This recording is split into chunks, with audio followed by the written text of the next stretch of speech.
Yuk. Assalamualaikum warahmatullahi wabarakatuh. Oke, di sini kami akan mengerjakan tugas di mata kuliah Etika dan Profesi dengan dosen pengampu Bapak Imam Asrowadi dan Ibu Agis Karya. Oke, baiklah langsung aja. Di sini perkenalkan nama saya Dinda Tira Putri dengan NPM 2478208 bersama teman saya. Saya Andrisnawati dengan NPM 2478201. Saya Nabila Ilarisati dengan NPM 2047822. Nah, di sini kami akan menyampaikan materi di mata kuliah etika profesi tentang menjaga integritas dan keamanan di era digital. Untuk mempersingkat waktu, baiklah kepada teman saya untuk menyampaikan materinya. Nah, jadi di era digital yang semakin berkembang seperti sekarang, teknologi informasi itu telah menjadi bagian penting dalam hampir seluruh aspek kehidupan. Nah, namun di balik kemajuan tersebut juga, muncul pula berbagai ancaman siber yang dapat mengganggu keamanan data dan sistem informasi. Hmm. Oleh karena itu, pemahaman tentang etika profesional menjadi sangat penting bagi kita. Apalagi sebagai IT profesional, kita juga harus beretika dalam berprofesi. Nah, untuk hal ini kita juga diutamakan untuk menghadapi ancaman keamanan digital yang semakin kompleks. Nah, artinya di sini kita juga akan belajar bagaimana cara kita menghadapi ancaman-ancaman siber seperti serangan Ryuk ransomware. Nah, di sini saya mulai dengan sebuah kutipan dari tokoh besar yaitu Martin Luther King Jr. Nah, yang mengatakan hidup kita mulai berakhir saat kita berdiam diri tentang hal-hal yang penting. Nah, kutipan ini tuh sangat relevan dalam konteks dunia teknologi informasi. Jadi dalam bidang IT, berdiam diri dapat berarti kita mengetahui adanya ancaman atau celah keamanan, namun kita memilih untuk tidak melakukan apa-apa atau tidak tahu harus berbuat apa. Tuh. Nah, jadi kita sebagai seorang profesional, kita memiliki tanggung jawab moral untuk bertindak bukan hanya sekedar mengetahui, tetapi juga berusaha mencegah serta menanggulangi ancaman siber secara etis dan bertanggung jawab. Nah, untuk itu, kenapa kita tidak boleh hanya berdiam diri saja setelah mengetahui adanya ancaman atau celah keamanan di dalam sebuah sistem atau eh, jaringan. Nah, sini juga ada etika dalam tindakan, yaitu tanggung jawab profesional untuk bertindak melawan ancaman siber. Jadi, etika dalam tindakan itu mencerminkan penerapan nilai moral dalam setiap langkah profesional kita di bidang teknologi informasi. Jadi, setiap individu yang bekerja di bidang IT itu memiliki tanggung jawab etis dan profesional untuk menjaga keamanan sistem serta sistem data yang dikelola. Bentuk tindakan etis dalam hal ini itu yang pertama, kita tidak menyalahgunakan akses atau wewenang yang dimiliki.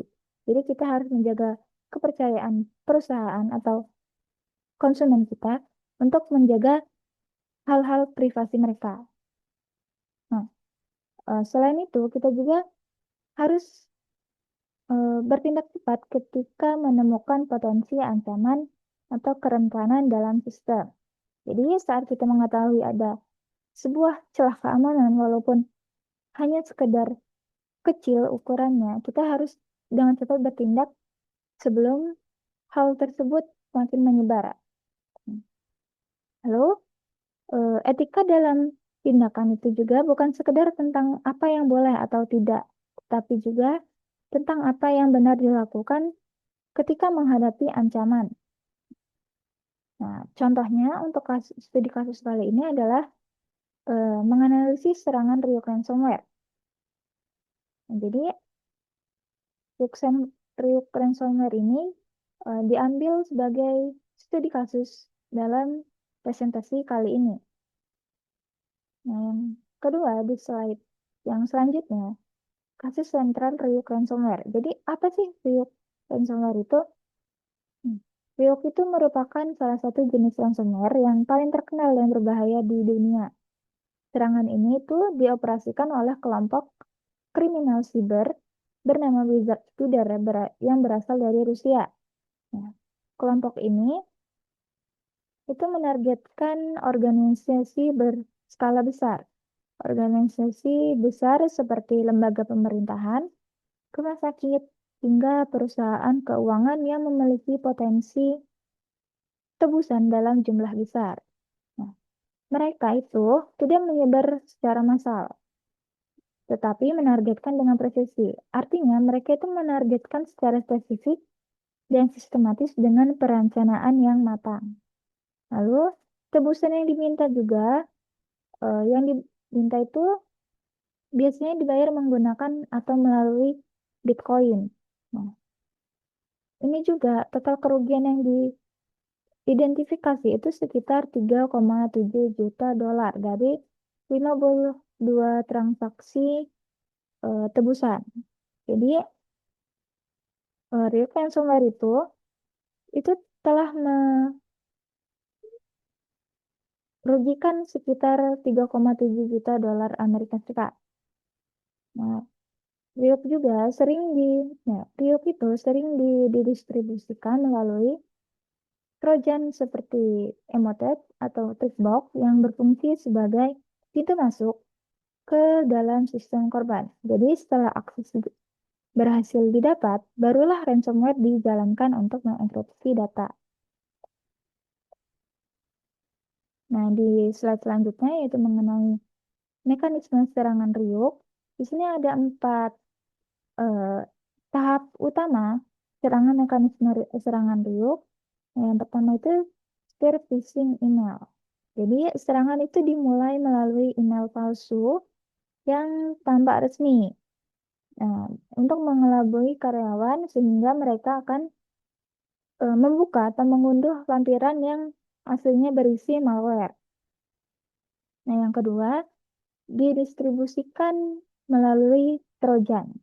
Nah, jadi setelah lampiran tersebut atau email tersebut dibuka, malware seperti Emotet atau Trickbox secara otomatis akan terinstall di dalam sistem dan memberikan akses bagi pelaku untuk masuk ke jaringan internal perusahaan. Nah, jadi malware seperti Emotet atau Trickbox itu akan bertindak sebagai pembuka pintu untuk mengamankan pijakan dalam jaringan. Nah, yang ketiga, penyebaran dan enkripsi. Jadi, setelah berhasil mengakses jaringan, Ryuk itu akan menyebar ke seluruh sistem atau jaringan dan kemudian mengenkripsi berbagai data kritis atau file penting. Jadi, korban itu tidak dapat membuka file tersebut tanpa kunci enkripsi yang hanya dimiliki oleh pelaku. Nah, di sini juga dia meninggalkan sebuah file dengan format txt yang bernama Ryuk Readme. Nah, kemudian terakhir permintaan tebusan. Jadi di sini setelah semua data terenkripsi, korban akan menerima pesan tebusan dalam bentuk file Ryuk Readme txt. Nah, jadi di sini korban akan diinstruksikan untuk membayar sejumlah Bitcoin ke alamat anonim. Nah, dan juga untuk layanan emailnya juga terenkripsi. Jadi mereka itu sengaja menggunakan Bitcoin itu untuk menyusahkan korban melacak mereka. Lalu, jadi proses ini menunjukkan bahwa serangan Ryuk sangat terstruktur dan dirancang untuk memberikan tekanan psikologis maupun finansial kepada korbannya.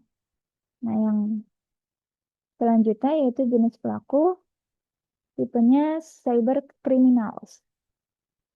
Jadi, pelaku di balik Ryuk ransomware itu adalah kelompok kriminal Rusia yang bernama Wizard Studer. Nah, tujuan mereka itu bersifat finansial. Jadi, mereka itu bertujuan untuk memperoleh keuntungan ekonomi melalui kegiatan kejahatan digital berupa pemerasan ransomware. Jadi, kelompok ini memiliki struktur organisasi yang rapi dan bekerja secara profesional.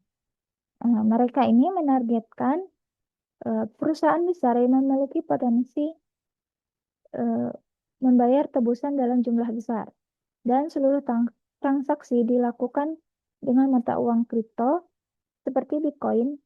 Nah, untuk kasus mereka ini, mereka meminta tebusan dalam bentuk Bitcoin. Nah, sehingga eh, mereka sulit untuk dilacak. Nah, fenomena ini menunjukkan bagaimana kejahatan siber kini tidak lagi dilakukan secara individu, tetapi dilakukan oleh kelompok yang terorganisir dan memiliki kemampuan teknis yang tinggi. Mungkin hanya itu saja untuk bagian selanjutnya bisa dilanjutkan oleh teman saya.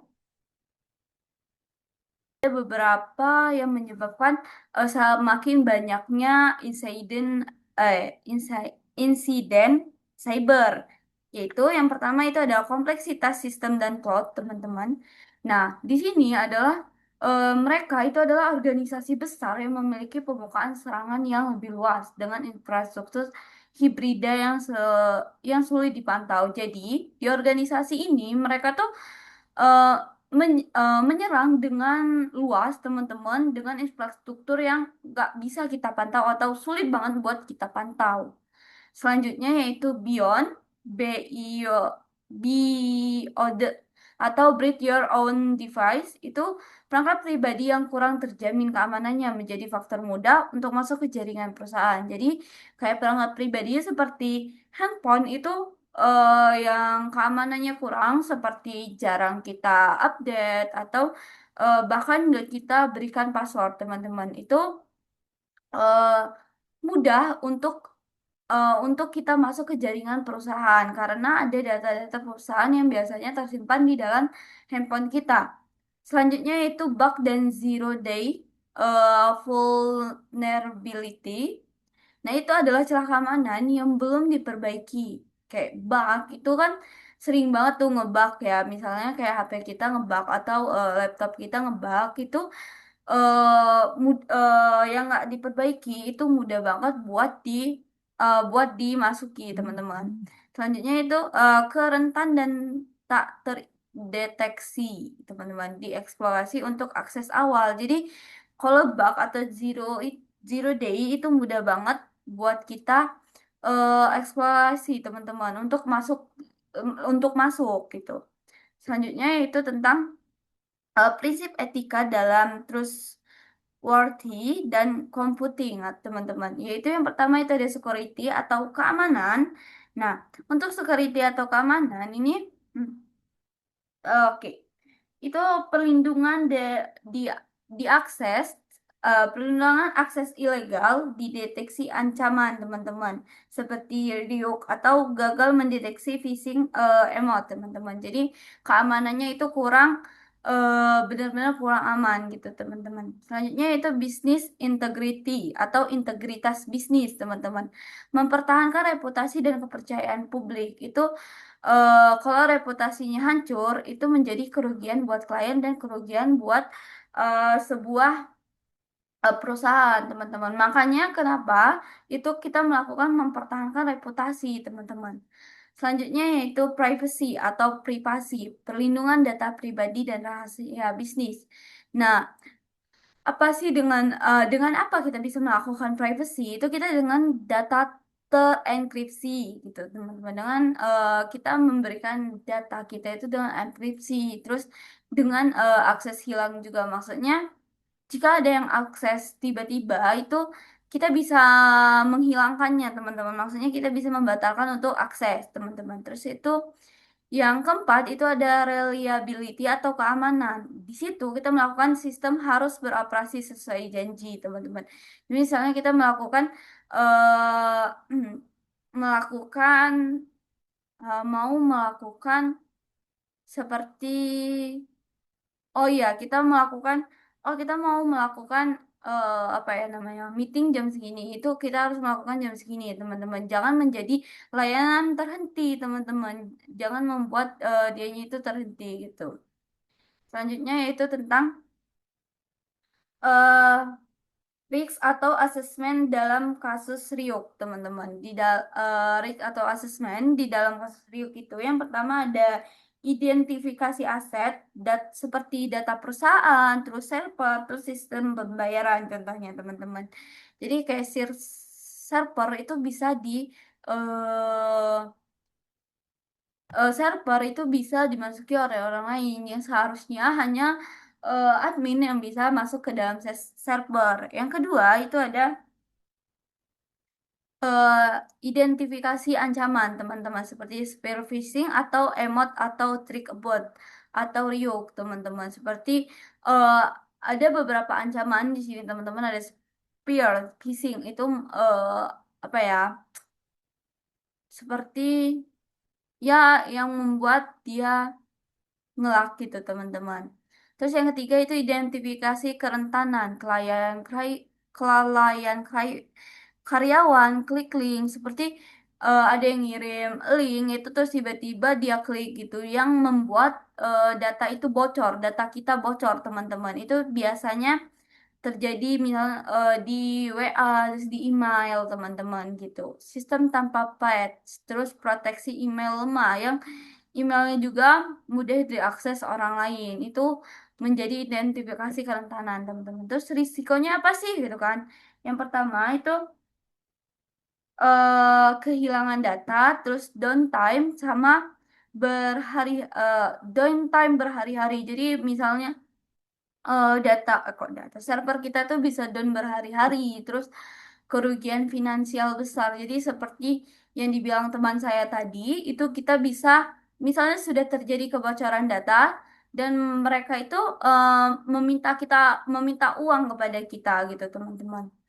Nah, selanjutnya itu mitigasi yang seharusnya yaitu training anti phishing, terus backup offline itu kita melakukan data secara offline maksudnya, membackup secara offline misalnya bisa kita taruh flash disk, terus bisa kita tulis tangan lah yang benar-benar manualnya, terus monitoring. Nah, kita harus melakukan monitoring secara terus-menerus, teman-teman. Gitu sih. Selanjutnya yaitu tentang eh, kebijakan dan regulasme melawan kejahatan cyber. Yang pertama itu di internasional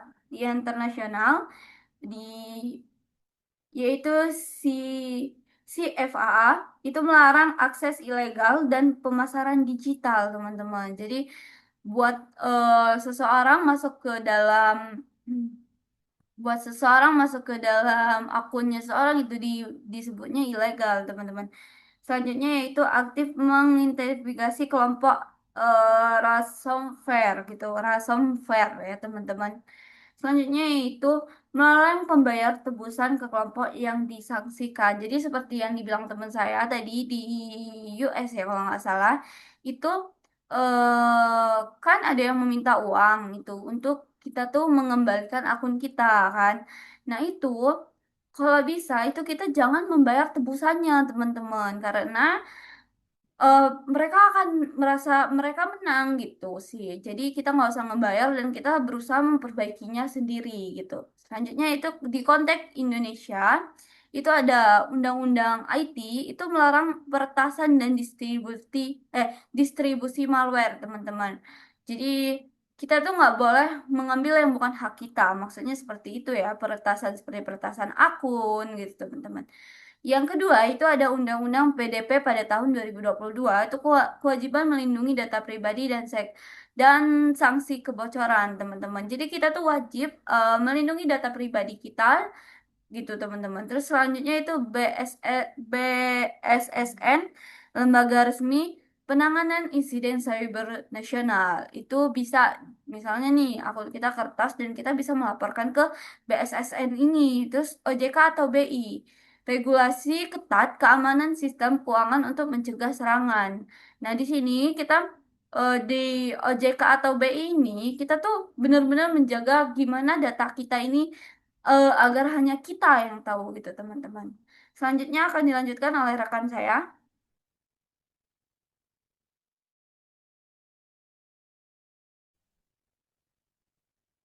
Nah, baik, selanjutnya di sini ada pengurangan risiko security polik dan edukasi pegawai. Nah, di sini di angka pertama dalam mengurangi risiko serangan ransomware seperti Ryuk adalah dengan memperkuat kebijakan keamanan polis dan meningkatkan edukasi pegawai human sektor. Nah, perusahaan per sebentar.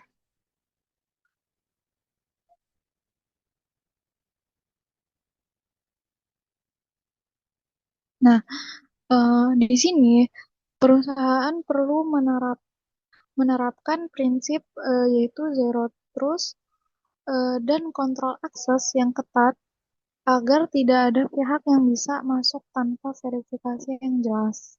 Nah, selain itu juga di kebijakan keamanan ada eh, proteksi email dengan filter spam eh, yang sangat penting karena banyak serangan masuk lewat email phishing.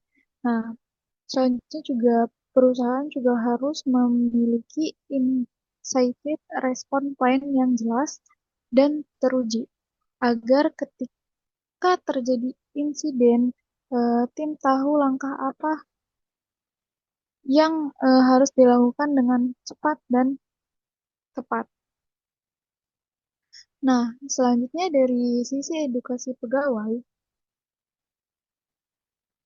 mayoritas khusus mayoritas khusus Ryuk justru dimulai dari kesalahan manusia. Maka, simulasi phishing dan pelatihan cyber hygiene wajib dilakukan. Nah, nah, karyawan juga harus dibiasakan untuk tidak sembarangan mengklik link atau membuka attachment yang mencurigakan. Nah, dengan begitu mereka bisa menjadi lapisan pertahanan pertama dari serangan cyber. Oke, slide selanjutnya.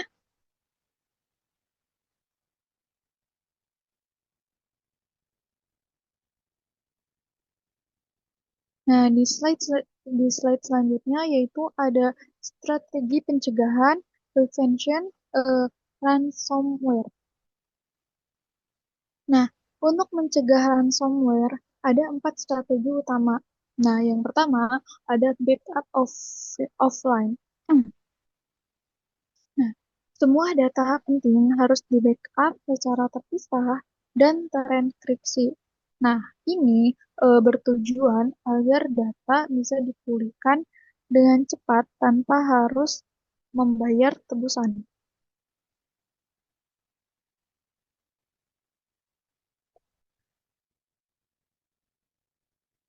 Yang kedua yaitu ada segmentasi jaringan.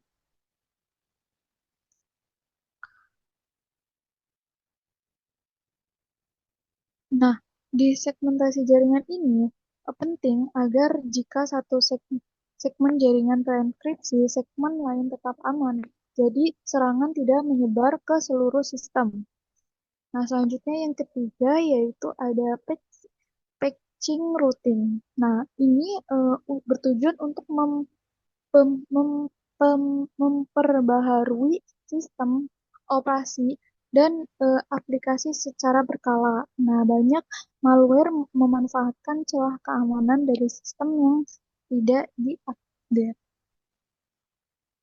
Yang keempat atau yang terakhir yaitu ada multi-factor authentication (MFA). Nah, dengan MFA ini, akses ke sistem yang tidak cukup banyak dengan password, tapi juga memerlukan verifikasi tambahan. Nah, ini bisa mencegah akses yang tidak sah meskipun kredensial pengguna berhasil dicuri. Baik, di slide selanjutnya.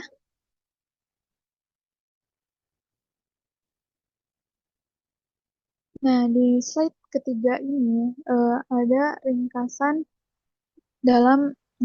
diskusi. Nah, secara etika profesional, perusahaan dituntut untuk siap menghadapi ancaman dan merespon dengan tegas. Nah, di sini ada 3 poin penting yang bisa kita simpulkan. Yang pertama, riuk. Nah, ini merupakan ancaman cyber yang sangat terarah dan berorientasi finansial. Nah, faktor kedua, yaitu yang kedua yaitu faktor kompleksitas seperti pengguna call, perangkat pribadi, beyond, dan human error menjadi celah utama yang dimanfaatkan penyerang. Nah, poin yang ketiga yaitu uh, backup, rating, dan edukasi pegawai. Bukan lagi pilihan, tapi ini sudah menjadi kewajiban etis bagi perusahaan modern. Nah, di sini ada pertanyaan diskusi.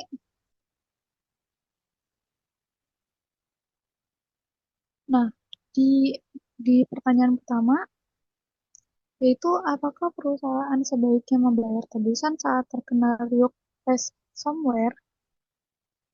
Nah, jawabannya sebaiknya tidak membayar tebusan. Nah, dikarenakan membayar bukan jaminan data akan dikembalikan, serta justru akan mendanai pelaku untuk melakukan serangan yang lebih baru. Selain itu juga, tindakan tindakan itu bisa mencoreng reputasi perusahaan dan berpotensi melanggar regulasi, terutama jika melibatkan transfer dana ke pihak kriminal.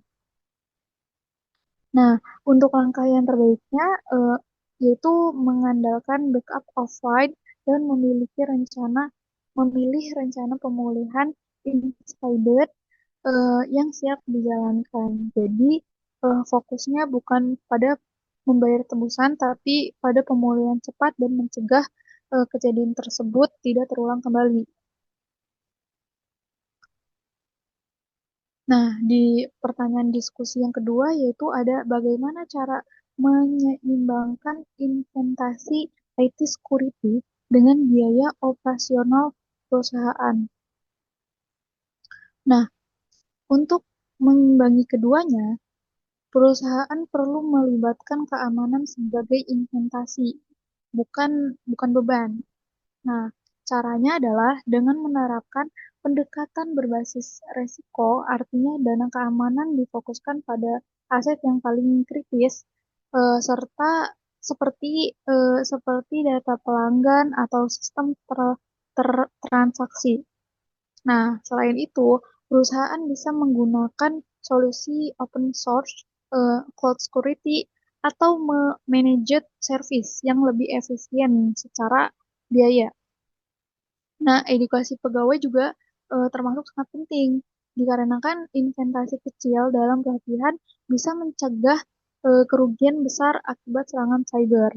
Jadi, kuncinya adalah prioritas dan efisiensi penggunaan anggaran. Nah, di pertanyaan diskusi yang ketiga, yaitu ada kalau kasus riuk terjadi di Indonesia, lembaga mana yang bertanggung jawab menanganinya? Di situ ada BSNN, OJK, BI, atau kepolisian. Nah, kalau kalau kasus seperti riuk terjadi di Indonesia, maka koordinasinya melibatkan beberapa lembaga nasional, tergantung konteksnya. Yaitu kalau di BSSN, Badan Cyber dan Sandi Negara, ini menjadi lembaga utama yang menangani insiden cyber nasional, termasuk investigasi teknis dan pemulihan. Nah, jika serangan terjadi di sektor keuangan, OJK dan Bank Indonesia juga ikut mengawasi karena berkaitan dengan stabilitas sistem finansial. Nah, sedangkan untuk kepolisian, Direktorat Tindak Pidana Cyber, nah ini menangani aspek hukum dan penegakan terhadap pelaku. Jadi, eh, BS, BSSN adalah lembaga utama untuk penanganan tetap kolaboratif antar instansi sesuai dengan jenis dan dampak serangan yang terjadi. Nah, boleh di slide selanjutnya. Nah, di sini ada konteks Indonesia. Nah, kalau kita lihat dari kasus di Indonesia, ancaman ini bukan hal baru. Nah, di tahun 2017 ini ada serangan WannaCry. Nah, yang membuat banyak rumah sakit tumbuh karena sistem mereka terkunci. Lalu eh, selanjutnya ada kebocoran data ektp. Nah, ini menyebabkan jutaan data pribadi dijual di dark web. Nah, selanjutnya ada eh, kasus phishing bank. Nah, ini juga eh, termasuk marak. Nah, banyak nasabah kehilangan uang akibat link palsu. Selain itu, ada spam pinjol ilegal dan mencurigakan. Nah, ini nah, ini pencurian data kontak masih sering terjadi. Nah, selanjutnya ada eh, serangan DDoS ke situs KPU. Nah, bahkan ini bisa mengganggu proses demokrasi dan defacing situs pemerintah sering dipakai untuk menyebarkan propaganda. Nah, semua ini mau menunjukkan bahwa Indonesia masih sangat rentan terhadap serangan cyber, sehingga penerapan kebijakan keamanan dan edukasi digital menjadi semakin penting. Nah, mungkin itu saja yang dapat saya sampaikan. Eh, Selanjutnya akan diambil ahli oleh teman saya. Baiklah. Nah, terima kasih kepada teman-teman saya yang telah memberikan materinya pada hari ini. Dan mungkin hanya itu yang kami sampaikan. Jika ada salahnya mohon maaf. Wassalamualaikum warahmatullahi wabarakatuh.